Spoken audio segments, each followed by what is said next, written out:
जानिए हर सच की कहानी दिनेश ठक्कर की जुबान आपके अपने नेशनल न्यूज इंडिया पर। तो एक बहुत ही अच्छी खबर है कि गौतम खट्टर जी की रिहाई हो चुकी है, उनको जमानत मिल चुकी है।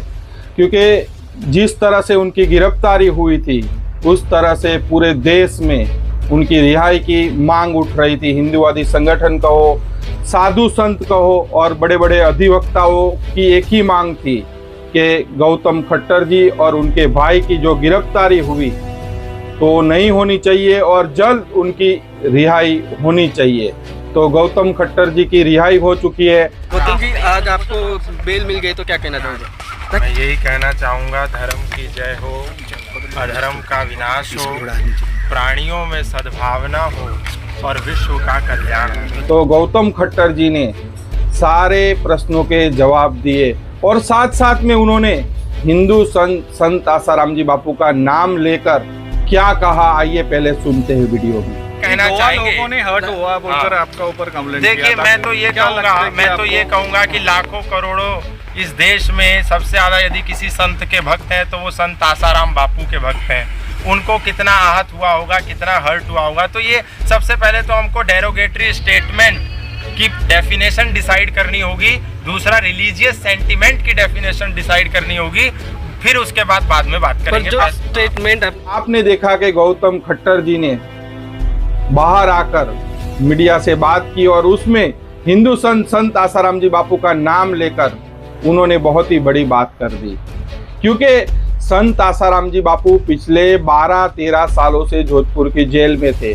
उनके ऊपर जो आरोप लगे थे तो हिंदूवादी संगठनों का, साधु संतों का, बड़े बड़े अधिवक्ताओं का यही कहना था कि हिंदू संत आसाराम जी बापू ने जो हिंदू सनातन धर्म के लिए जो कार्य किए, जो गरीब आदिवासी विस्तारों में जो भोले भाले गरीब आदिवासी थे उनको बहला फुसला कर उनको कन्वर्ट कर दिया जाता था। लेकिन हिंदू संत आसाराम जी बापू ने ग्राउंड जीरो पर जाकर, वहां पर जाकर उन गरीब लोगों की जीवन उपयोगी चीज वस्तु देकर उनकी सेवा तो की, साथ साथ में जो कन्वर्ट हो चुके लोग थे उनको वापस हिंदू सनातन धर्म के अंदर वापस वो लेकर आए। यही बड़ी वजह रही थी कि हिंदू संत आसाराम जी बापू को 12 साल जोधपुर की जेल में रहना पड़ा। अभी अभी वो मेडिकल ग्राउंड पर अपना इलाज उपचार के लिए वो बाहर आए हैं। और एक सोचने जैसी बात है कि 12 साल तक उनको जमानत नहीं मिली और बड़े बड़े अपराधियों को जिनके ऊपर आरोप सिद्ध हो गया, ऐसे नेता अभिनेता, जो करप्ट लोग, जिन नेताओं ने देश का पैसा शोषण किया, जिन नेताओं पर आरोप सिद्ध हो गए, उन लोगों को भी जमानत मिल गई। लेकिन हिंदू संत आसाराम जी बापू को जमानत नहीं मिली थी। सोचिए आप। तो अभी अभी उनको मेडिकल ग्राउंड पर उनको इलाज उपचार के लिए, क्योंकि उनकी तबीयत काफ़ी खराब रहती है, तो उन हिसाब से उनको मेडिकल ग्राउंड पर उनको इलाज उपचार के लिए कोर्ट ने उन्हें जमानत दी। तो 12 साल वो जेल के अंदर रहे। जो गौतम खट्टर जी ने जो बात कही कि देश के अंदर लाखों करोड़ों संत आसाराम जी बापू के भक्त हैं, तो उनको भी कितनी आहट झेलनी पड़ी। क्योंकि हिंदू संत आसाराम जी बापू 12 सालों से जेल में थे।